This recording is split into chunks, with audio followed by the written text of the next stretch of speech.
That's where we draw the line. Yep. Sorry, I took it too far. All right. So, we are totally... Whoa, crazy. We're totally live right now. Crazy stuff. We're totally live right now, eh? Oh, yeah. Welcome, guys. We are streaming to YouTube as well now.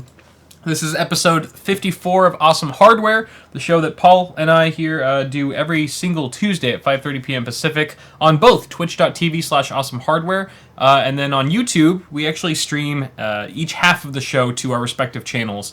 We alternate which half goes first. So you can go to Awesome Hardware, Awesome Sauce Network, my channel, or Paul's half on Paul's Hardware. So right now, this is part B. You're watching the second half of the show. You get mad at me for messing up the name of your channel. I've been so consistent for a while. You're right. You should have to throw that back in. It's something people History tends to repeat itself. Something people have come to expect. Okay. But if you guys happen to miss the first half of the show, because this is the second half you're watching, you can go ahead and watch it on Paul's channel, Paul's Hardware. And then come back here so you can get everything linear and matched up and stuff. But we talk about tech and news and tech news. We're huge on continuity. We're huge. We're huge on that. We're huge just ladies. We're going to be doing a lot of cool stuff today. We've got some fun segments, some new segments that are going to be popping up. But first, money. Give us money.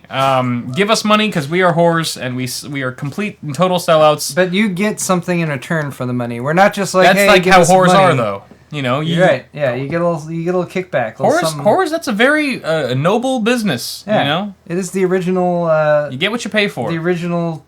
Don't I know it? Employee. That was the first job ever. Was a prostitute. Yeah, and it's our job now. Yep. So if you would like to support either Paul or I on our respective channels, go ahead and pick up some merch. We've got some cool stuff on there. I've got some new CPU cooler shirts that are refreshed, rebranded with the new Heather Navy material. Sexy. Super sexy. Paul's also got some stuff. He's got some new zipper hoodies with his... hold on. I need to update your God damn it, Paul. God damn it, Paul. I need to update your... No, Paul's... This is how I rep you, and this is how you... Paul'sHardware.net. You treat me. You go to Paul'sHardware.net. There you go. My store has been updated. Yes. And I have new stuff, including new polos. New stuffs. Got polo shirts all up in there. Got a new zip-up hoodie, which is fabulous as well. Fab. Really high quality. Fab. Zip-up hoodie. And what else? I guess that's And all. you've got a new design coming soon. Oh yeah, we both have new designs. We both do. So stay tuned for that. I'm really excited. I'm like super excited about my new design. Your design is sick. It has been coming together. I've been working with a fabulous... I've also been very overusing the word fabulous recently, but I'll try not to do that. I've been working with a fantastic artist named Britta, who's been doing great work. So really excited to reveal it to you guys. I think it's a little bit too early to show you the work that's on it right now, but it's definitely really close. save it. I think by next week I should at least be able to show you guys something of the design. Cool. Okay. Fucking hype. Yeah. Hype monster. Stoked. And my design is not quite there yet. It's still in like the sketching on paper phase, but maybe within a couple weeks it will surface somewhere on the site. So and it's a very good idea. If you guys like any of Cal's other shirts, you'll definitely like this one. Yeah, for sure. All right. So on that note, why don't we go ahead and start off our first segment, which is a continuation of Paul's last one, which is news. We're talking more about news, tech news that's going on in the last week or so. Starting with an AMD Reddit AMA. So AMA is Ask Me Anything, very popular on Reddit, where users on the site were able to ask some notable folks at AMD, any questions about primarily Polaris. And there were a couple Vulkan questions in there. So I'm just going to break it down, what the real important or interesting responses were from AMD regarding these matters, because there's a lot of just junk in there that's like no one cares about. But the few things that were kind of interesting is that it's been confirmed that Vulkan drivers will only be running on the AMD GPU kernel driver. So if you had some plans to run this on Linux, you will be disappointed to know that there's not going to be any support on Linux for Vulkan. On any other driver stack, so that's too bad. However, if you're excited about Polaris, then this is pretty much just confirmed already. 14 nanometer Global Foundries made, and old products that are being replaced will only be available while supplies last. Now, Polaris 10 and 11 will actually be shipping with DisplayPort 1.3 connections, Ooh. And that's sexy because we're gonna finally see 4K. Push beyond the 60 hertz limitation that we've seen currently. And that's super exciting. So we're also going to see a projected 2 times performance per watt boost over existing hardware. They didn't specify what hardware that would be. I can only imagine that they're talking about like the 300 series, which is great, right? I mean, we're going to be using HBM2. I'm pretty sure, so that that's going to be even more efficient. I've supplemented your show, Kyle. Hey, this is an array of various resolutions and refresh rates that are available with DisplayPort 1.3. So 5K 60 hertz, 4K up to 120 hertz. Oh yeah, and also HDR capability. Oh yeah, which is high dynamic resolution. Yeah, the quality of pixels really. Oh God, look at this ad. In terms of the color output or the color reproduction is going to be greatly enhanced, allegedly, from HDR. I want to know who's gonna be the 1920 by 1080 240 hertz snobs. Be like, yeah, I play a high resolution, but I can't deal without my 240 hertz. They look at your 144 hertz monitor, and be like, dude, the difference is night and day. Yeah. How do you even kill anyone with that?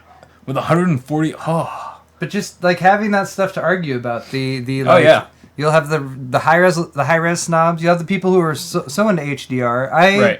I wasn't really sure about the HDR thing until I saw a demo at CES, but it's pretty nice. Right. It's I didn't think it was something that like a monitor could do. Like I was like, wouldn't they do that in the game engine? Well, they do. They do that in the game. They have to do both, because even if you buy an HDR monitor, the game developer of the game you're playing still has to include support for it. So as long as more devs are hopping onto that bandwagon, then HDR monitors will become more relevant.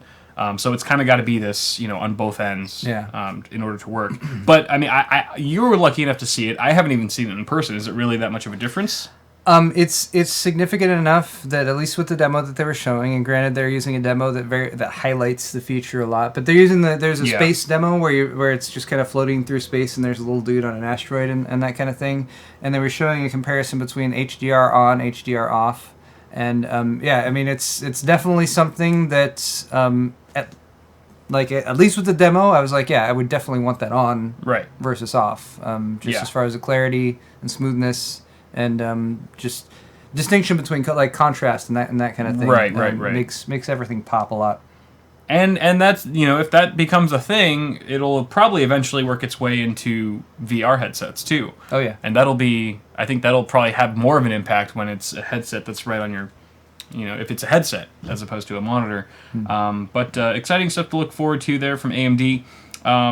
Let's go ahead and move on to our next segment, or our next story, I should say. AMD Zen and Intel Kaby Lake are kind of rumored to coincide based on a new report from Taiwan, who's claiming Intel's mass production timescale for their new processors has leaked. And Kaby Lake, it appears that Kaby Lake and Zen offerings will both hit the market around the same time at the end of this year. Mass production of Kaby Lake is to begin November-December. However, a smaller production of U-series chips from the folks at Intel will start in mid-June. But as far as like the more high-end offerings, they will be launching both from AMD and Intel around the same time. According to this report, again, rumors, there's also reports that point to pre-built manufacturers like iBuyPower or whoever receiving these Zen chips essentially before enthusiasts do, which is not a very old. It's not a new tradition by any means. We've been seeing this in previous generations of CPUs, both on AMD and Intel. The pre-built manufacturers get the chips first. They get to make their pre-built systems and sell them, and then it's not till months later, usually months later, when enthusiasts like you and I actually get our hands on the chips available for purchase, and we can build the systems ourselves. So, quick thank you to Raymond for the donation. Much appreciated. Hey, yeah, sweet. So yeah, it does seem like Intel is pushing back on their schedule, their promised schedule for this year. I've been hunting. I was trying to do some Broadwell E coverage for the show today, but I can't find anything that's recent. There's a lot of stuff from 4 or 5 months ago that says Broadwell E was supposed to launch at CeBIT, which is next week. That's not happening. But there's nothing. There's like I couldn't find anything in the past month or so that indicates that. It's still possible, but the fact that Kaby Lake has been pushed back, because that is oh yeah, that's true. And is it Kaby Lake or Kaby Lake? Kaby. I don't know. I feel like it was Kaby. Okay, maybe it's Kaby. And I've also seen it spelled with a Y and an I. Oh, I don't know about that. Yeah, I thought it was Kaby Lake. Many mysteries about this new code name. Because it reminded me, I was trying to remember the pronunciation, and I was thinking of KB Toy Stores. Oh my god! But I could, yeah. That's How do you even remember that? I don't know. I don't even remember that. I don't know. I don't commit that to long-term memory. That's amazing. You remember that. Nostalgia just hit me like a wave. Yeah. KB Toys. Oh KB Toy Stores. Love that place. But yeah. Anyway, that was supposed to launch mid-year, and now we're hearing late in the year. So right. To me, because I know Intel always has something at Computex. It's been pretty regular. It's traditional. So my suspicion now, depending on what happens next week with Broadwell E, is that maybe we'll see Broadwell E stuff more towards Computex time. Yeah. And that will be their Computex launch, and then we'll see Kaby Lake later in the year. Could be. Which again would be them pushing back their schedule that they've told us in the past, and they've been able to do that kind of with impunity because AMD hasn't had much response. But hopefully that comes to an end though with Zen. I mean, honestly, if they do push it back that much, I would love to see it come and bite them in the ass. Yeah. If Zen comes out the gate, like a hot tamale. Right. I want a tamale. Damn it, you're making me hungry. That sounds delicious, actually. Yeah, it does. Wow. God damn it. Green corn tamales from El Cholo. From El Cholo. Oh, God. Oh, God. I'm right there with you. Okay. Focus. But yeah. It's funny, too, because you and I were both huge advocates of Intel. We both have, our main primary desktops have 5960Xs in them. We recommend Intel to all of our family and friends.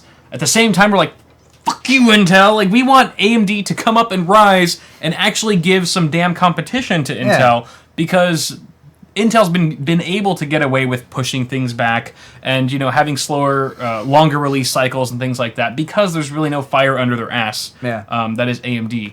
Apart from the heat that current gen AMD chips like underneath Intel's ass. Anyway, I'm getting too punny right now. It's an easy joke. However, it's low blow, Kyle. But yeah, I mean, we're both really looking forward to the Zen launch. I mean, I am looking forward to the Zen launch more so than Kaby or Kaby Lake, whatever it's called. Simply because it's been so long, and I think it's just long overdue that AMD makes a comeback in the CPU arena. Agreed. Yeah, it's going to be better for consumers all around if Zen is a success. So, fingers crossed, everybody. And it's also cool that they're both going to be launching at around the same time because for a lot of builders, time sensitivity is important, right? Like I just really need a system. I need to upgrade as soon as possible. So whichever one comes out first is the one I'm going to go with. But if they're launching around the same time, within a month or two, then it kind of leaves users to really decide based on performance and maybe compatibility and things like that. So it's going to be interesting to have both of those huge launches around the same time. So so much benchmarking to do. So much benchmarking. Not looking forward to it, but I am. Next up, we got Pascal. All right, going on to good old Nvidia. GPU spotted in the wild. Now, this is from WCCF Tech, so take this with a grain of salt. But we've got two graphics boards that were spotted on Nvidia's shipping records recently with unit values listed as $600 and $900. Now, it doesn't reflect retail MSRP, of course. This is just what's on the shipping label. There's also an update as of 3 hours ago. Oh, I didn't see the update. I looked at this morning. What's the update say? 2 additional NVIDIA Pascal graphics cards spotted with values of $1,100 and $700. Jesus. So we've broken the $1,000 point, at least in this example here. Again, we don't know if that's going to be the MSRP by any means. It can be completely different when it hits stores. Okay, we've got 4 GPUs spotted in the wild here. Now, the information that I have on my notes on this article are just referring to the first 2 boards that they found, and both of these boards start with the 699 serial number. And that happens to be the same number that appears on CEO Jensen's opening keynote for GTC this year. So are these cards demo units for the presentation, perhaps? Because Jensen did show off a Pascal GPU, but he only showed off like the GPU core componentry. He didn't show off like a full card during that keynote. So this could be maybe the first time that we see an actual fully built, ready to go Pascal card. which would be pretty And exciting. hopefully also one that's not a fake. You're talking about the CES one? Was it the CES one? Maybe. Yeah, because that one, like 95%, that was not. Oh right, that was an actual Pascal card. Yeah. Yeah. Well, wasn't it just the GPU like on a PCB, but it wasn't like a full? Oh no, they checked. They were able to check the memory, the information that was on the memory on those, and determined that it was not. It's not HBM memory. Okay. Yeah. So, I mean, obviously, we're getting closer to the launch, so we're going to be seeing a more representative example of the card, hopefully, at GTC. There's really no way of knowing whether these cards in question are GP100 or GP104 boards. The one I'm most excited about, and I think we're all most excited about, is the GP100, or the same chip successor. It's the chip successor from the Titan X and GTX 980 Ti. The 100 is usually the indicator in Nvidia terminology, code word stuff, to indicate a flagship GPU. Now, what we do know so far about Pascal GP100 is that it's going to feature two times the performance per watt over Maxwell. It's going to launch in the second half, sometime of 2016. I'm guesstimating the first Pascal GPUs will launch during Computex, because that's what happened with the GTX 980 Ti last year. It would be like a day or two before Computex. Or a day or two before Computex, but around that time frame. That's what Nvidia does. They like to steal the show. They don't launch when CES starts. They do a press event the day before CES starts. Right. They like to be at the forefront of all technologies. They're first. They are the first. First. Yeah, that would be Nvidia.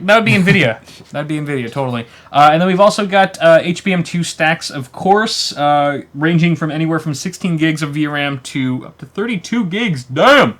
We've also got a 4096-bit memory interface. This is all GP100, by the way. That's the same amount of bus width as AMD's Fiji GPU from the Fury series, and it also is going to feature NVLink. So that's basically not a protocol, but it's a way of, instead of using PCI Express for multiple GPUs in the system to communicate to each other, it's going to be using NVLink, which is a proprietary server interconnect, as it says here, to achieve 5 to 12 times more bandwidth. So it's just a faster way for GPUs to communicate with each other, share VRAM, things like that. It also enables high-speed GPU communication, not just between the two chips, the two GPUs, but also with the CPU as well, and so that both GPU and CPU can access the system memory at around the same rate, or the same speed. So that should be pretty exciting to test out and see how that actually makes a difference in game. Yeah, that's pretty much it. Supports half precision floating point 16 compute at twice the rate of full precision FP32, and that's going to be great for workstation applications, a lot of other workloads and things like that. But yeah, just info dump on your chest once again. Thank you, Leon. Holy shiznit for the generous donation. Oh God, I'm back. Donating from my baby oil show. No, we're not doing baby oil. I don't care. I don't care if you pay us $1 million. Well, if you pay us $1 million, we'll do the baby oil. I'm scared though. He says some kind of oil. It doesn't have to be baby oil. So we might just motor oil. Might consider vegetable oil, coconut oil. Extra virgin olive. It's good for your skin. That's true. Coconut oil. Could be. We could right, lather. We'll think about it. We'll think about it. Yeah, we will. Thank you, Leon. Let's move on to our next story, which is a little bit more light on the info dumping. Valve is announcing their new game for HTC Vive. I wouldn't call it a full blown game. It's more of like it's a mini game, if you will. It's called The Lab, and you guys are probably familiar with this. It is based strictly off the Portal universe. It's going to be essentially not a full-length game like Portal 1 or Portal 2, but more so a compilation of VR experiments that really demonstrate and show off the possibilities of what's capable with the HTC Vive. So I think that's awesome because I've played part of this. Yeah, you have. Yeah. Right. And I've seen some gameplay from it as well. It looks like just a great way to demo the features. Jerry's, if you guys aren't familiar, Barnacules Nerdgasm. He did a video on it. He has a video with the HTC Vive, and he goes through this whole thing. And it's pretty funny. It's a very entertaining demo. Yeah. Yeah, it is. And so that's pretty exciting. Probably the best part about this is that it's going to be completely free to download if for Vive users. So you won't have to pay a dime to actually enjoy this little. I'd say it's like a full-length demo. I don't know. Yeah, should be pretty fun. And the last story that I have here today for news, before we head on to our next segment, is about explicit multi-GPU performance, specifically with Ashes of the Singularity, which is an RTS game that features DirectX 12. It's from overclock3d.net. Thank you guys for this article. You guys did some really good testing here, comparing, as some of you guys know, DirectX 12 gives you the option of pairing an Nvidia card and an AMD card together to essentially, scale and give you greater performance in game, which is pretty sweet. And they actually tested the effectiveness of this feature in Ashes of the Singularity. They did it with a couple different options. There was a lot of possibilities here. So they went with a GTX 960 and paired that with an R9 380. And they also did another test with a GTX 980 Ti and a Fury X. So notice that both of those pairings are somewhat equal in performance to each other. Yeah. As far as like the two cards that they're using to pair with each other, they have to be around the same performance, because the way that explicit multi-GPU works is that you're going to always be limited by your slowest card. So you really want both cards to operate around the same speed, especially in games like Ashes of the Singularity that use what's called alternate frame rendering, where you essentially have both video cards rendering one frame at a time, and they're kind of going back and forth. Now, if one card's really fast and it's rendering frames super quickly, the other one's going to be lagging, and essentially your end result is you're putting out frames as fast as your slowest card can draw. Being said, kind of like rating two drives. Yeah. Which one's the same thing. Yeah, exactly. Yeah, RAID zeroing two drives. Exactly. So what they found here is that there are huge gains that can be achieved from pairing an AMD and an Nvidia GPU, even from different manufacturers, mind you. Again, cards must be of similar performance, the ones that you're pairing, otherwise the speed is limited to the slower card.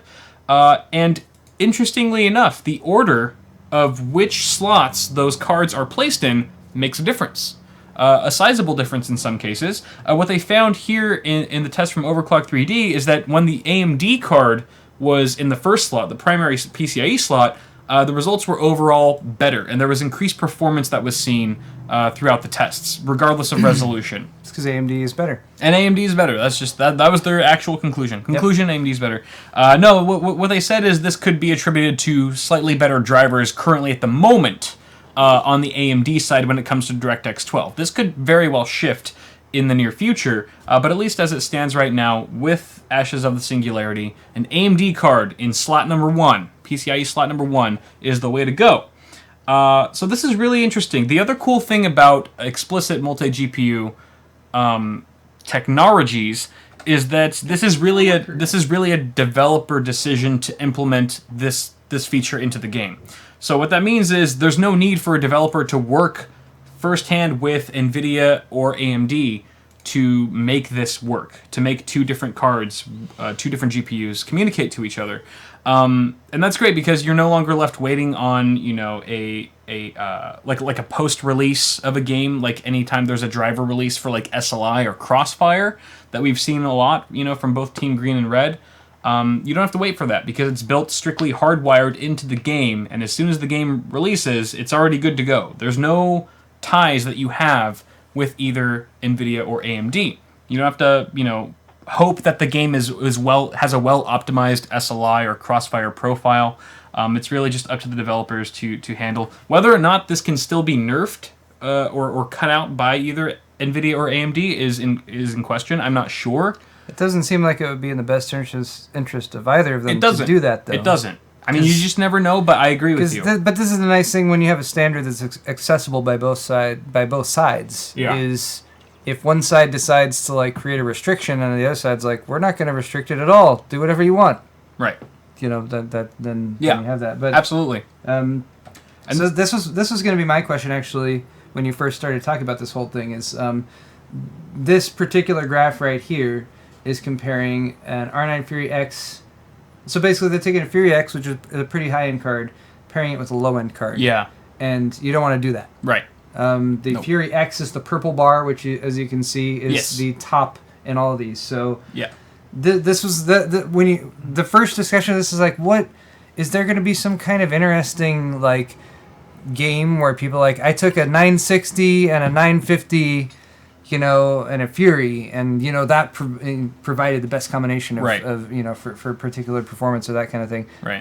But probably not. So it does seem like balance is definitely something you want to go for. Yeah. At least with the early testing that's going on. Absolutely. And this is great for gamers because it gives them more flexibility towards an upgrade path.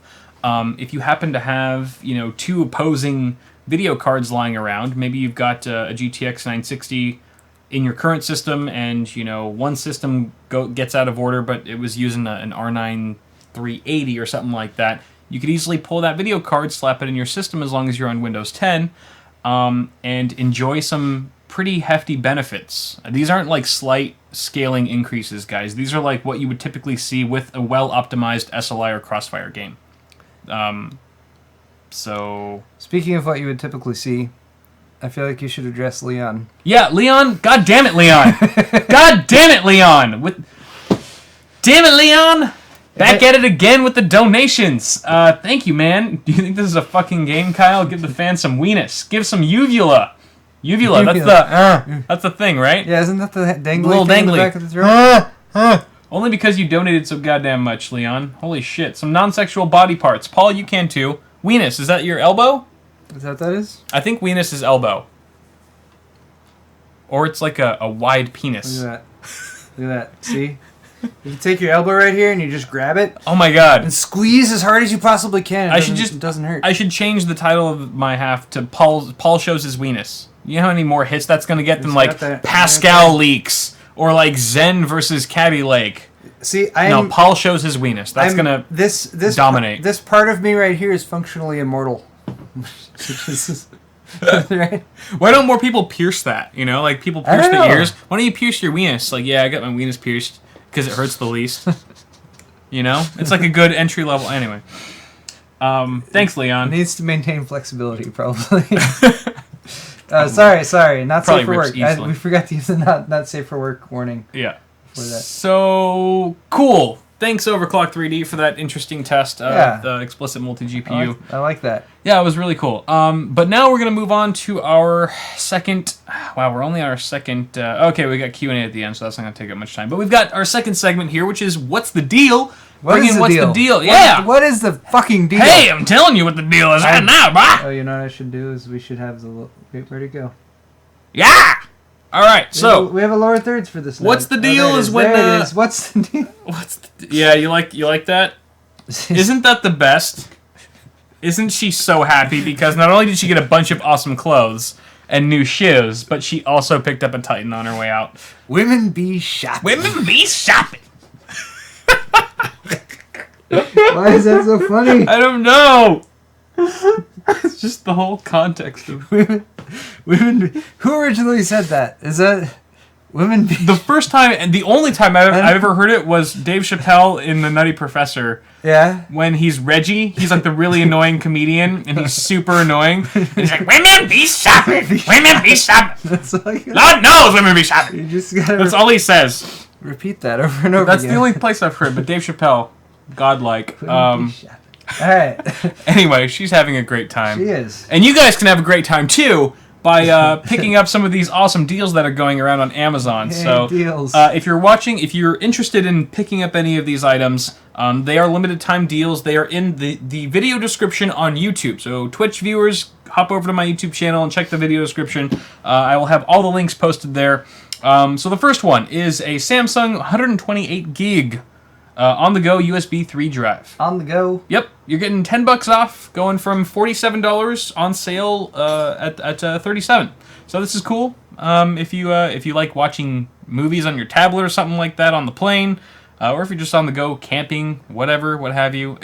OTG drives are really nice to have. It's got USB Type A on one end and micro USB on the other. So really good for Android devices, Android smartphones or tablets. So as long as you don't have like a Nexus 5S. As long as you don't have a Nexus 5S, yeah. X. Whatever. It's a stupid phone anyway. It's cool.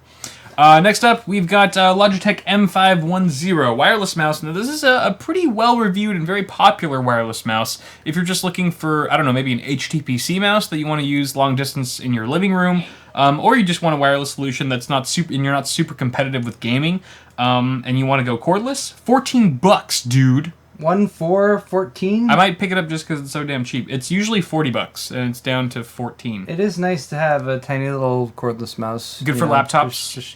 Yeah, for sure. Hey, my G602 is doing pretty well. Also available in red. Yeah. Oh, for the same price. Sexy. Ooh, look at that. Actually, any of these, blue, red, or silver, all $14. Damn. And 24 cents. Damn, son. All right. Next up, we've got Audio-Technica, the ever so popular, world famous ATH M50Xs. You know you're logged into your Amazon here. Oh, that's okay. I'm not gonna. I don't care. I'm not gonna click that. Don't do that. I won't click that. Nope. Because then people will know how little I make on the internet. It'll be embarrassing. But we've got Audio-Technica, the ATH M50Xs. These are super popular studio quality headphones.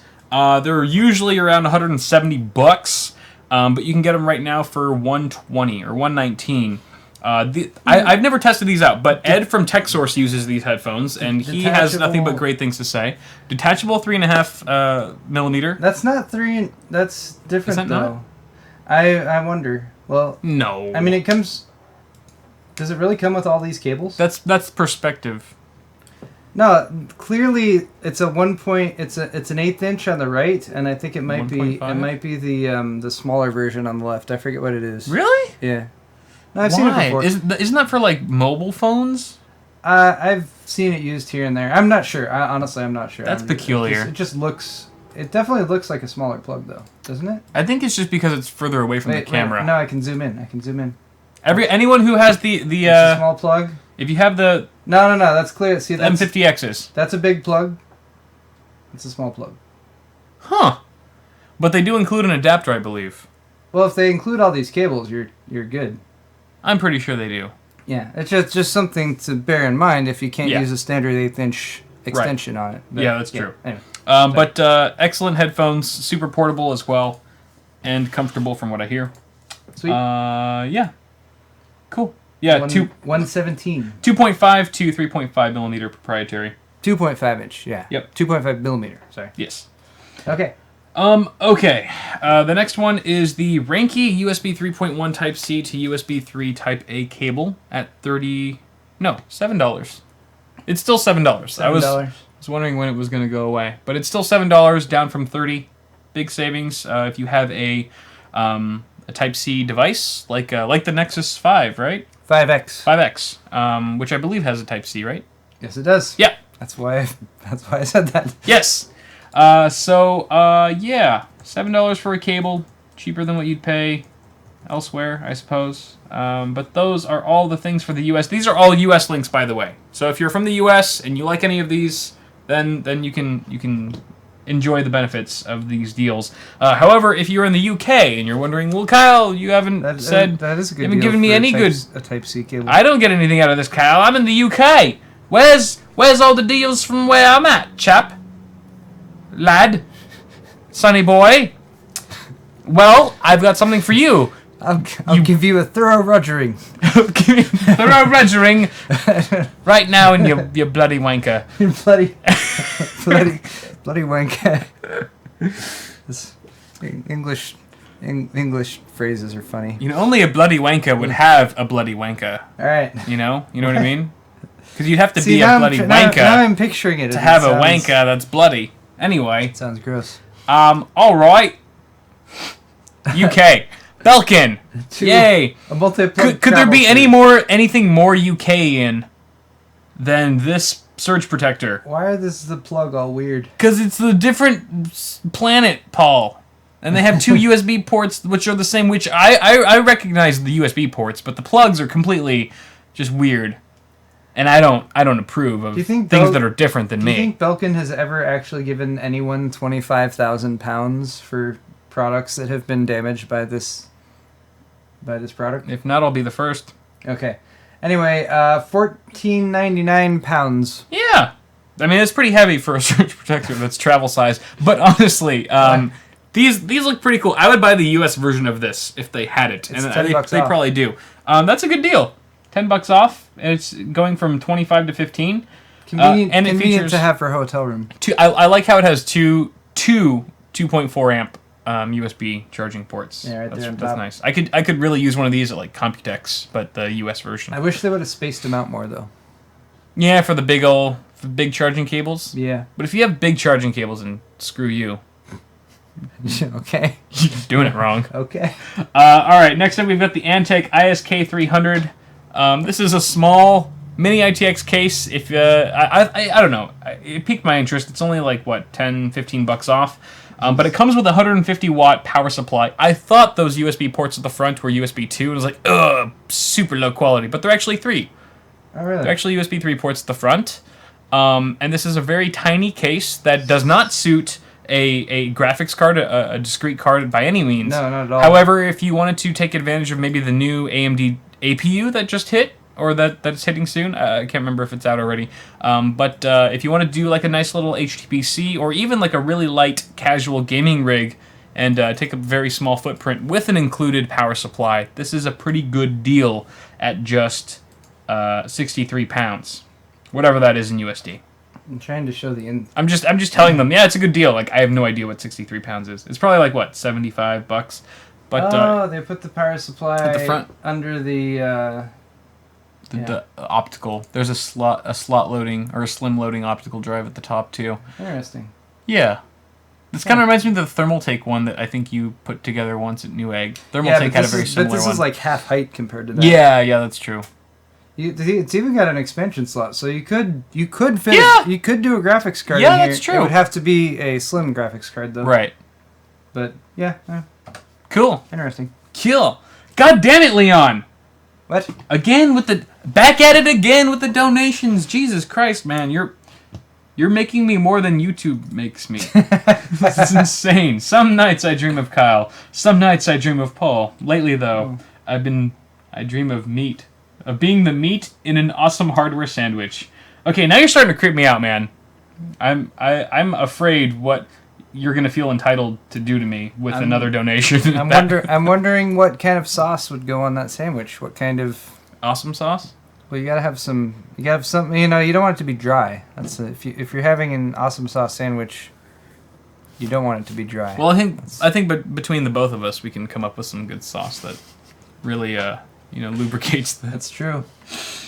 Very, very true. Kyle. And the last thing for you UKers, you UKers out there, I don't know why that's Irish. Perixx. They have a cool mouse pad. What is? Oh, it's a mouse pad. It's a gaming mouse. What is it? Is it a rectangle? Buy a rectangle. Why are you telling people to buy rectangles, Kyle? Everyone needs a good rectangle, Paul. Don't you know they'll be sued by Apple? They don't have rectangles in the UK, all right? That's true. They need them badly. $14, guys. Down from 25. This is an XXL gaming mouse pad, so it's really going to cover like your entire desk, or at least your keyboard, your mouse, any immediate peripherals that you might have on your desk. Look at how freaking massive that is. It's huge. Yeah. Just drop your cock on that thing. If it fits. You probably have plenty of room for your penis on this mouse pad. You know, sometimes it don't. Anyway. Really? Yeah. So there you guys have it. Those are. What is the dimensions of this? 900. It's 900 huge. long. It's all millimeters. I don't understand. It's suggesting that your penis is 900 long. 900 millimeters. You know, it tends to backfire at a certain point. Hold on. I'm gonna check this. The millimeters to inches.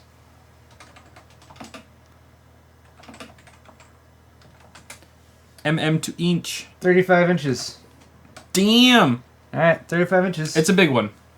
It's a big one. So, yeah. Again, you can find links to all the things we just talked about in the video description of my YouTube video on YouTube. Do the YouTube thing. And let's move on to our next segment, shall we? Yes, we shall. This is a new segment that I just concocted today. It's called... You said cock. Ah! Oh, wait, I had to click the wrong button. Cock bottle I clicked the wrong button. This is Insecurity. Insecurity. Today, in Insecurity, Now, this is basically a new segment that has to do with, as the lower thirds might suggest, You should follow cybersecurity. You should follow Taylor Swift on security. Is she really like good a huge on advocate? Twitter. No, I mean it's a fake account, but it's pretending to be Taylor Swift as if she was really, really good at cybersecurity. Really into cybersecurity. It's like, yeah, it's a weird. That's awesome. It's a weird Twitter account. But I gotta look that up. Okay. Yeah, we're talking about all things cybersecurity, encryption, hacking, all the tasties when it comes to all the stuff we don't know how to do. Exactly. We could be getting DDoS'd right now and not even know it. That's how much Paul and I know about this topic. Exactly. So we decided to talk about it in depth. First off, starting with Verizon.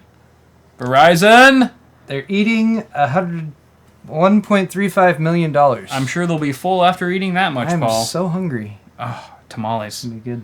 Good God. Supercookies. They're using Supercookies, and they have to pay $135 million because of it. So about a year ago, lawmakers hit up the FCC, and they're like, yo, FCC, Verizon's doing some shady shit with Supercookies. I don't know what that is, but we got to stop them. And the lawmakers were like, or FCC was like, yeah, we'll help you, bro. We'll help you investigate. And so just yesterday, or Mondays, yesterday, the FCC ruled their verdict, and they said, look, Verizon, we caught you using Supercookies, and we are now going to fine you $135 million for tracking users without their permission. Why? Why are they tracking users without their permission? To research their eating habits and how many cookies they eat. In a way, because that could be like a kind of an example of targeted advertising, which is exactly why Verizon has been following around their users with these super cookies. Now, what is a super cookie, Paul? Well, it's like it's got extra. It would probably have extra chocolate chips, yes. but not like the chips, like the chunky ones. No, that's not there. it at all. Maybe add some malted milk in there, because malted milk chocolate chip cookies just like I mean, and I'm not really into nuts, but I feel like if you really want to go all out, some walnuts or something in there. I mean, that makes it chunky, chewy. You're making me even hungrier right now. And then of course you gotta have some milk to dip it on, and they gotta be fresh out of the oven, so they're warm and gooey, and that's what I would call a super cookie. Super. How close am I to the actual definition? You're not close at all, but you know what? You did make me salivate a little bit, so props to you on that. What a super cookie is, the actual term for it, or the name for it, is a unique identifier header, or a UIDH, which is essentially inserted into internet traffic, and it can't be removed like regular cookies can. Internet cookies, not chocolate chip cookies. So what that means is these super cookies are also tied to your Verizon account.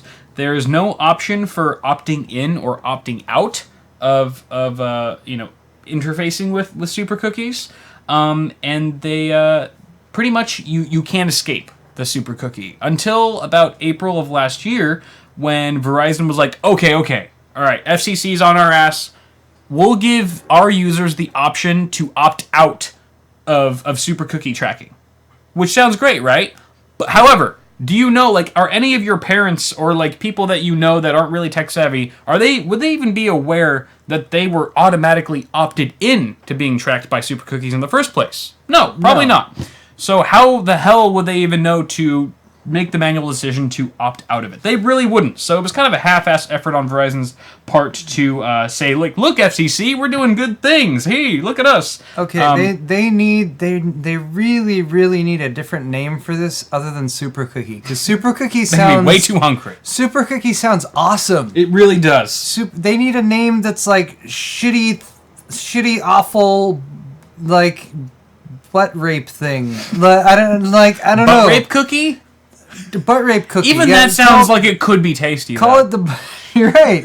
Remove cookie from this entirely, because telling people that it's a delicious sugary treat is really not... this is going against all of that. This is not living up to my expectations. They might as well call it the sugar-coated cookie, because that's how fucking good it sounds when it really isn't. But hey, butt rape cookie, you never know. It could be great. So...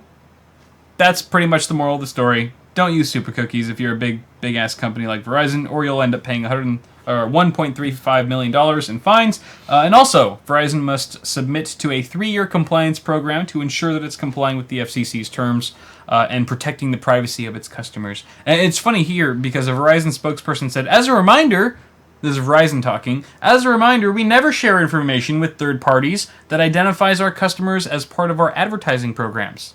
Now, it would have been okay if they just stopped the sentence at, we never share information with third parties. However, she kept going and created an exception to that strong philosophy that they have. He's got to qualify those sorts of statements. Exactly. We never share information with third parties that identify our customers as part of our advertising programs. Now, that could be just construed so many different ways that it just means, we still share all of your information with everyone. The previous part of the sentence means nothing. Exactly. Yep. So, fuck you, Verizon. All right. Well, you know what is, a silver lining to this story to some degree? Yeah. Like, FCC. On it. Doing the job. Yeah, I feel like we've been able to say positive things about the FCC quite a few times recently. Tom Wheeler in the house! Yeah, so it's nice to see a government body doing stuff that seems like it's in the interest of protecting people from... They know what the internet is. Yeah. They understand it. They're not just trying to profit off of it. By the way, Leon, God damn it, Leon! Damn it, Leon! Damn it, Leon! In all seriousness, you guys are great, and I just wanted to say thanks for all the awesome content. P.S. Please be my friend. We are your friend, Leon. Anyone who gives us money, we will voluntarily become your friend. Again, because we are whores. Like an involuntary sob in the middle of that. Anyone who gives us money will be your friend. All my friends are paid for! But no, sincerely, from the bottom of our hearts, Leon, thank you so much for the donation again, sir. Making everyone look bad. All right, let's go on to our second story here in security.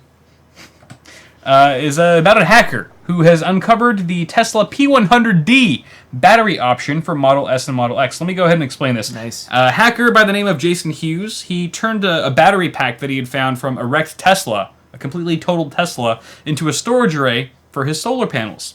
Sweet. And as he was checking out the firmware from this Model S, he found an image in the firmware of the car's new badge. The P100D, and it is showed here on the article somewhere.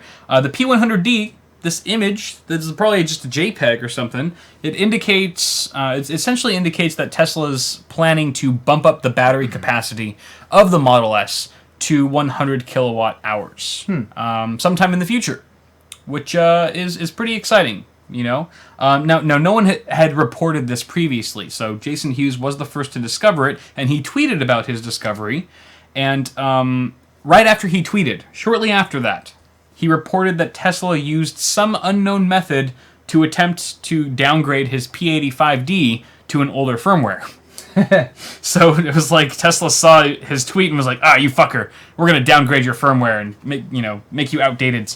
But he bypassed that. He also tweeted about that as well and said, hey, any word from Tesla Motors or Elon Musk? Do you have anything to say about this, trying to downgrade my firmware? That seems a little interesting, right?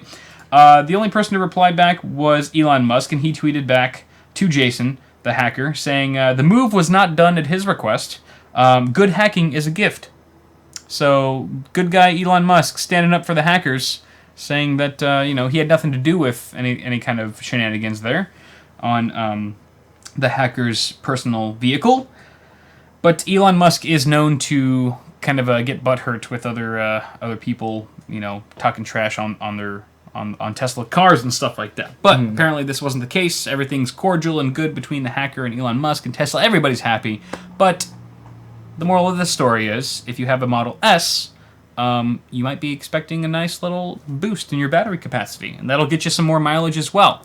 So, and I like that about Tesla. It seems like they do a lot of work behind the scenes to give people upgrades, additional benefits after they've already bought the car. After the fact for the car via firmware updates and just software improvements. Yeah, which is pretty awesome. Yeah, absolutely. All right, and our last story here from Insecurity is about a ransomware strike on Apple's OS X for the first time. Actually, many strikes.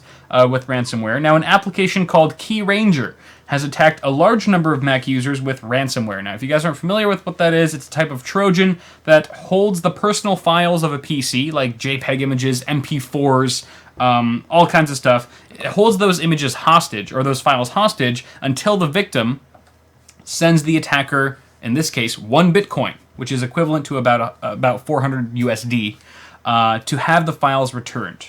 And if you guys remember from Awesome Hardware, maybe 2-3 weeks ago, we talked about a story about ransomware with a hospital. I don't know if you remember that story, Paul. But there was a hospital, I forget where exactly it was, but they had fallen victim to ransomware where all of their systems were shut down and they were all offline. And even like some patients had to be transported to off-site hospitals to get to continue treatment until a ransom was paid. Now, I never found out how that actually turned out. If the ransom was paid or if the systems went back online. But we're essentially seeing the same thing now, no longer on just Windows PCs at hospitals, but we're seeing it on Macs for the first time. And yeah, the ransomware has infected the what's called the Transmission BitTorrent client. Transmission is actually the name of this client. It's specifically for OS X. And this happened for the first time ever on March 4th. Now, perhaps this is speculatory. Transmission's official website was compromised, and the files were replaced by recompiled malicious versions. We don't really know exactly how it was done, but KeyRanger was signed with a valid certificate, which is interesting because that means that it was able to sneak through Apple's built-in safeguards, which is kind of a red flag, I guess. I know a lot of like Mac and Apple users like it's impervious. Macs cannot be hacked by any means. They are super secure. And while that might have been true in the earlier years, things are shifting because now the market share for Apple computers for Macs is steadily going up. It's quickly going up. It's gone up in the last few years for quite some time now. And now a lot of hackers or a lot of attackers of this sort of thing are shifting their focus from Windows-based PCs to the Mac users because they're like, well, there's a lot of money. There's a lot of people who use Mac now. So I know I was like super well versed for 20 plus years on how to hack a Windows PC, but maybe we should start directing our attention towards these Mac users because, screw them. Yeah, there's a huge historical precedent for that. Like, yeah, as far as like the people who are attacking and trying to find vulnerabilities and trying to hack are going to go after the most prevalent platform, which was Windows for a very long time. Yeah. Mac has seen its fair share of attacks as well and viruses that have been introduced and that kind of thing. Right. Not as much because Windows has been popular for longer. Right. Linux is in the same category. I mean, it's a much smaller range of users, but it still sees it. But it's all proportional. It's proportional to how many people are actually using that operating system. Yeah. The other interesting thing is that there's probably good reason besides just the fact that there's so few hacker groups that are attacking Mac users. It also means that there's less competition for these ransom code groups to really attack these users because right now if you're like a ransom code part of a ransom code gang, for example, on Windows, there's a lot of other code gangs that are ransoming other people in the Windows environment. However, if you go to Mac and you can learn how to tap into Mac users' profiles and their systems, then there's really no other competition. There's not really much competition there. So it's kind of like this open playing field that is kind of free game right now. It's new uncharted territory for these types of scammers / hackers. And Leon, I'm going to strangle you with my fists. With kindness. Thank you so much for the beer fund. I'll be sure to buy more beer. Yeah. And drink more beer. You're buying next week. Yes, I am. I totally am. But that's pretty much going to wrap it up for my half of the show and this episode it's not. here. No, we've got Q&A. Sorry. It's like, what are you trying to do? I didn't see the little Q&A. All right. Kyle? Question and answer. I'm hungry, man. You were talking about tamales. You're talking about... You're right. So many things. And I'm starving. But I think if you ended now, it'd be less than an hour. I don't know what You're right. I don't know what time we started your half. My half was pretty straight, like single 1 hour. I feel like we're right on time. I might be like 5 minutes right, short right now. Let's take some questions. All right, so Q&A, guys. If you want to ask Paul or I any questions, go ahead and blow up the chat in either YouTube or Twitch right now. You can also tweet us. We will be taking some questions on there as well. We don't have too much time to answer questions, but we will do our best to kind of blitz through these. Food sounds so good. I can look at your notifications on here. Oh yeah, you can. Yes, you can. Okay, any Skylake ATX motherboard recommendations? Man, there's a lot of good ones. Yeah, there's a lot of good ones. I mean, I really do like the Asus BIOS, the UEFI. It's probably my favorite UEFI. It also seems to be the most stable from what I've experienced. But ultimately, it's going to come down to so many different... I don't even know. It depends. Depends on what features you want. Depends on your aesthetic preferences. It's difficult. Just look in the $150 to $200 range. Yep. Find something that you find is visually appealing and that has the features that you want. Yeah. And go for Asus MSI, Gigabyte, EVGA. Yeah. Or who else? ASRock? Yeah, ASRock too. Yeah. ASRock's not bad. Kyle, do you love me? Yes, I do. Oh, sweet, gentle Jesus, Sudhir. What? Mother of God. Thank you. Thank you for the donation. Where were all you guys on my half of the show? Right? Don't worry, Paul. Let's go. I'll bring home some pre-epic beer next week. Sudhir, you're a fabulous person. Thanks for being here, man. Yeah, thanks, man. I'm glad you're enjoying the show. Wow, thank you. More live shows coming right at you next week. Yes, absolutely. Let's see. NAS for gaming library. You know, I've never had games stored on a NAS that I've actually gamed from. Have you had an experience with that? I know you've got a pretty sizable NAS. What was he asking? Having your games on a NAS and playing from a NAS. Have you done that? It depends on the game. And depends on your connection, and it depends on the NAS. Right. I wouldn't go for that outright. I'd much rather have them on an SSD or even a mechanical hard drive locally. Right. Because your network would probably become more of a bottleneck. Right. Unless you have 10 gigabit or something like that. Yeah. But I mean, it's viable if you have like, you know, a collection of 500 Nintendo ROMs or something like that. I mean, for mass storage for something like that. For modern games that need to load a lot of textures and that kind of thing, I wouldn't recommend it as much. Right. Here's a couple questions on Twitter though. Yeah. Let's do this one first because this one's more technical. Okay. Andrew says he's gonna start sleeving soon. What tips and hints can we give him? Ooh. Okay. Don't sleeve the whole power supply. Andrew, I'd recommend. Yeah. So first off, I'd recommend going to overclock.net and checking out some of their threads that they have on sleeving. Because there's some pretty in-depth ones. They also have lists of power supplies that are best to sleeve with. And I think it's definitely worth taking a look at those. Because what I would want to do if I was doing a brand new sleeving job right now and I was like, I'm going to have to full sleeve the whole power supply because some evil witch has cast a curse on me and I have no other choice.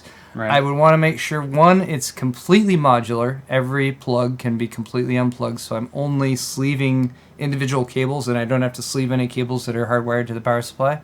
Right. Second is, I would want those cables, particularly the 24-pin, to be one-to-one cables on both sides. Sometimes you have ones where on one side it's got two cables that go into one pin on the motherboard side of the plug, and that is just, it's something you don't want to have to deal with while you're sleeving. Right. If you can find some of those power supplies that fit those criteria, and again, that's why I say overclock.net I think is a great resource for that, and there's some other forums out there as well that I can't list off the top of my head. Right. Find that power supply and you'll have such a better experience, because all you're doing then is really taking an existing extension, taking it apart, sleeving it, and putting it back together. Yeah. Versus having to deal with cables that are going together, and it's going to look much nicer when it comes out, and all that good stuff. True. That would be my suggestion. Or go to cablemod.com. Yes. Or save yourself so much time and effort. Seriously consider just buying some extensions outright, because But unless you want the experience. Yeah, I can completely, like, that's why I did it. I spent 3 weeks on the freaking project. That's so insane. much more time than I wanted to. Granted, it doesn't take that long. Yeah, I wasn't usually. doing it 24/7, but it took me 23 weeks to get through everything, dealing with all the issues and everything. Hardcore mode. So yeah, I can definitely appreciate someone who wants to do it and get the experience down. But once you've done that experience, I think hopefully some of the suggestions I've given just now are you appreciate and go for. Right. Second question here from Christopher Morrison was, what upcoming movies are you guys looking forward to seeing? I still haven't seen Deadpool. Deadpool. Really want to see that one. You should. Deadpool and Straight Outta Compton are 2 movies that I have not seen either Ice of that Cube movie. I really want to check out. Yeah, I've been meaning to see that. Yeah, I don't know. I just watched the new Disney movie that came out, Zootopia. Oh, Zootopia, yeah. That's that actually looks pretty good. Oh, you saw it? Yeah, I saw it with Heather and my brother-in-law. Oh, cool. And my mother-in-law not too long ago. Over the weekend, it just came out, and it's really funny. Man. I mean, even like the youngest person in our group was 22, and we all enjoyed it thoroughly. So it's very funny. I've only seen that like teaser bit they're showing with the sloth with the DMV. So good. And it looks really looks really well done. Yeah. So yeah. But as far as upcoming movies, I don't even. I mean, Batman vs Superman is like the one that I keep saying. I'm like, I'm not like, oh my god, I can't wait. But it's like one of those movies like, well, you just have to see it. You just have to see it because everyone else is going to see it, and you're not going to have anything to talk about when they're like, hey, what'd you think of that? And like, Ben Affleck. Man. So I have to see that. Is Suicide Squad? That's another. Okay, I'm looking more forward to Suicide Squad. I think than Batman and Superman. Suicide Squad seems. Yeah. Yeah. That seems Jared like Leto, I really want to see as the Joker. I think I'm most excited about that. That should be fun. Yep. Wait, what is Cell saying? Cell's computer's on the floor and he doesn't care. Damn it, Cell! You're a monster. No, he said he's kidding. No, I Oh, good. Cell knows better than that. Yeah, he does. He's a pro. It's not even something you want to joke about. That's the one topic that's not up for satire here. All right, out of all the things. All right. What are we? What's going on? We can take maybe one or two more. Any specific style your next shirt designs will use? I don't know. The shirt design I'm working on is, I would say it's very similar to Kyle's CPU cooler shirt. Just in kind of, I mean, it's a cartoon. It's computer parts. Yeah. Yeah, not much more about that. But yeah, it's kind of that. It's just it's supposed to be. My goal was for it to be kind of funny. Yeah. Kind of insider-y, so most people who look at it will have no idea what it means. Yeah. And for it to be suggestive to the point where you it makes it sound like a sex joke. At least, yeah, it makes it sound somewhat. So yeah. So the this is the biggest hint you guys will get about my shirt until we reveal it, which is the title is Zero Insertion Force. It sounds so sexual without any other context. It's just a penis going into a vajayjay. It's just it's a completely explicit, uncensored anal sex. And the penis is tattooed Paul's Hardware on the side of it. That's gotta have the branding in there. Gotta get the branding. Raymond asks, how do you think VR is going to impact CPU usage in the next year or two? We're going to have to be forced to upgrade or run VR. We have to take our time catching up. I think the VR demos, the VR tests that they have launched right now, the Valve, the one that Valve just did, run that. I think that'll give you a good idea of what VR is going to require right out of the gate. Because right now we're talking about right out of the gate requirements. Yeah. And if your CPU can't keep up right now, then yeah, there's a pretty good chance you're going to have to And they have the upgrade. recommended specs posted for both Vive and Rift, so you can check those out as well. Yeah. To give you an idea, even before you run the test. I think that should wrap it up, maybe? Yeah. Okay, cool. So yeah, it's almost 8 o'clock on our end, guys, so we're going to wrap things up and have some dinners so that we are have sustenance for tonight's after party, which we will be playing some games. Go ahead and tweet us at Twitter on the Twitters. Let us know what you'd want us to play within reasonable, possibility. If we get no good suggestions, our defaults right now are Grand Theft Auto 5 and Rocket League. Yes. Beyond that, though, I mean, there's other possibilities. Really quick, we've got some Johnson shoutouts. Oh yeah. Andrew Johnson. CPU cooler shirt. Thank you, sir. We also got Daniel. Damn, Daniel. I hate you. Back at it again with the CPU cooler shirt purchase. Thanks, Daniel. Victor Johnson. Oh, you got a Stay Positive shirt. You're a rebel. Hey. And then we've got low stock. I need to restock this. Steven Johnson. Stay Positive again. The Stay Positive shirt has been doing very well as well. That is fabulous. And Walter White Johnson. Walter gets double Johnson. Hey, double Johnson. Double Johnson for you, Walter. Double Johnson. Woo. Hey. And thanks, Raymond, for the donation. He grabbed the polo shirt. Yes. John is already proving himself right. I might have to get one of those polo shirts. The polo shirts. Yeah. Awesome. Thank you, Walter. Yay. Much obliged, sir. All right, guys. Well, thank you so much for watching. Be sure to stay tuned for our after party, which is going to be happening later tonight, probably within an hour to an hour and a half, depending on how long dinner takes us and things like that, and for Paul to get back home. Yeah, thank you so much for watching. See you guys in the next one. Thanks, Have a good everybody. night. Hit the thumbs up. Thumbs up Like, it. comments. Like, comment, subscribe.